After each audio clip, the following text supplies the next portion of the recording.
All right, last and not least, it would be the scripting of the assembler or bot building. Not least, in fact, it might be the most important part of it.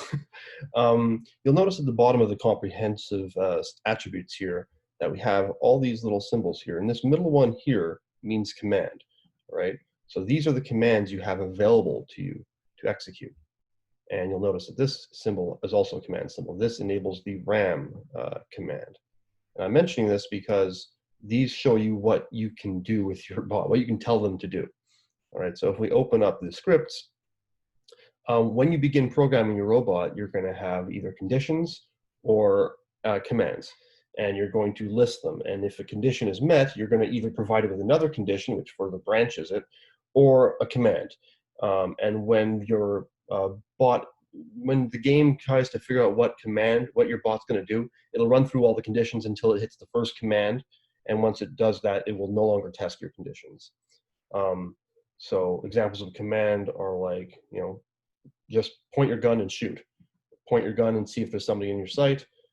Do a melee attack, do a move command. Here we have the ram, which is to ram your vehicle into another one.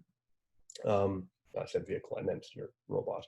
Range attacks, do scans, and do nothing. And do nothing can be useful because you have a certain amount of energy, and every action costs energy. So there is an idea of conservation of energy in the game to be able to, let's say, do a bunch of burst actions in the event that something comes near you or something. Anyhow, so yeah, and then the conditions. This is testing if there's something next to you. This is testing to see if you aimed and you saw something last round. This is testing how much energy you have, how much damage you took, if you took damage last round, or how much, how far something is away from you, et cetera, et cetera.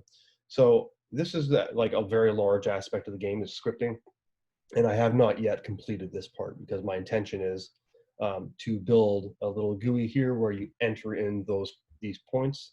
So right now you can't enter any of them because I don't have an entry point. I haven't built that part of it yet.